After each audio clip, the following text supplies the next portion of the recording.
Selamat malam, saya Veronica Valencia Puspaningtyas Wenan, NIM 20G10076 dari Fakultas Ekonomi dan Bisnis Prodi Akuntansi. Pada kesempatan kali ini saya akan menyampaikan kesimpulan yang saya dapatkan dari seminar yang berjudul Menghidupi Kasih di Antara Kita yang Berbeda, yang dibawakan oleh narasumber yang bernama Suster Francisca Romana Wuriningsih, SPD, MSc, ED. Dengan adanya kasih di kehidupan kita akan merasakan senang, aman, dan nyaman karena terlindungi oleh orang-orang yang ada di sekitar kita. Perbuatan kasih itu sendiri sudah kita dapatkan di keluarga kita sebagai sekolah pertama kita. Banyaknya perbedaan yang ada di negara kita ini, maka dari itu, kasih itu sendiri dilandasi oleh Pancasila. Nilai-nilai kemanusiaan yang berhubungan dengan akulturasi budaya Hindu-Buddha dan menerima orang asing dengan ajaran agama Islam. Dalam kitab Sota Soma, tertulis Bhinneka Tunggal Ika, Tanhana Dharma Mangrua, yang artinya berbeda-beda tetapi tetap satu jua. Ada sebabnya, tidak ada agama yang memiliki Tuhan yang berbeda. Menurut pandangan Driyarkara, mengistilahkan membudaya dan membudayakan, yang dapat diartikan manusia cenderung bersatu dengan membentuk komunikasi dengan sesama, dan yang menyatukan komunikasi itu sendiri adalah cinta kasih. Dan benci adalah salah satu bentuk dari penyelewengan cinta kasih. Selanjutnya tentang pendapat cinta kasih dari berbagai agama. Cinta kasih adalah sebuah kata yang terpadu. Dalam mengasihi sudah terkandung mencintai. Arti cinta itu sendiri yaitu perasaan pada kesenangan, kesetiaan, kepuasan pada suatu objek. Sedangkan arti dari kasih yaitu perasaan cinta yang tulus terhadap suatu objek.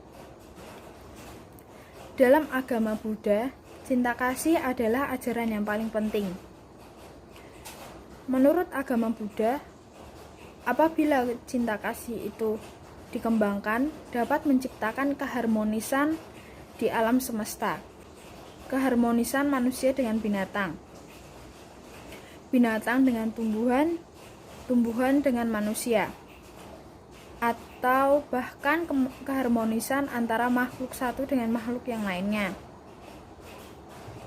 Dan agama Buddha mengajarkan bahwa cinta kasih adalah kebutuhan manusia yang universal, yang artinya segenap alam dan makhluk Tuhan yang ada di dunia ini harus kita cintai, tanpa memandang apapun itu. Dalam agama Katolik, cinta yang dimaksud adalah cinta kasih, yang bersumber dari teladan Yesus Kristus.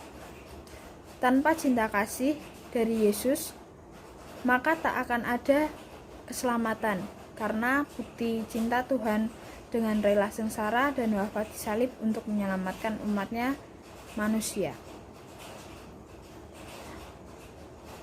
Allah telah menganugerahi kita dengan kapasitas atau kemampuan untuk mencintai atau mengasihi sesama. Karena kita diciptakan menurut gambarnya. Kapasitas yang diberikan oleh Allah adalah salah satu bentuk bukti kita diciptakan menurut gambaran Allah. Dalam agama Katolik, cinta kasih berbentuk agape, yang tertulis dalam Yohanes bab 3 ayat 16, yaitu karena begitu besar kasih Allah akan dunia ini, sehingga Ia telah mengaruniakan anaknya yang tunggal, supaya setiap orang yang percaya kepadanya tidak binasa, melainkan beroleh hidup yang kekal. Bukan hanya agape, cinta kasih juga berbentuk phileo, di mana cinta kasih itu sendiri terhubung oleh emosi kita. Sama halnya yang tertulis dalam 1 Petrus bab 1 ayat 22. Karena kamu telah menyucikan dirimu oleh ketaatan kepada kebenaran, sehingga kamu dapat mengamalkan kasih persaudaraan yang tulus ikhlas. Hendaklah kamu bersungguh-sungguh saling mengasihi dengan segenap hatimu. Ajaran cinta kasih dalam agama Kristen tidak berbeda jauh dengan ajaran cinta kasih dalam agama Katolik. Cinta kasih dalam ajaran Islam. Cinta kasih dalam agama Islam diartikan perasaan suka sekali, rasa kasih sayang yang muncul dari lubuk hati yang terdalam untuk rela berkorban, tanpa mengharapkan imbalan apapun itu. Contoh dari toleransi antara agama yang ada di agama saya Katolik, yaitu contohnya OMK gereja turun untuk membagikan takjil saat puasa. Yang kedua, umat katedral Jakarta ambil bagian untuk membantu mengamankan lingkungan sekitar ketika sholat Id pada hari Lebaran. Sekian dari saya.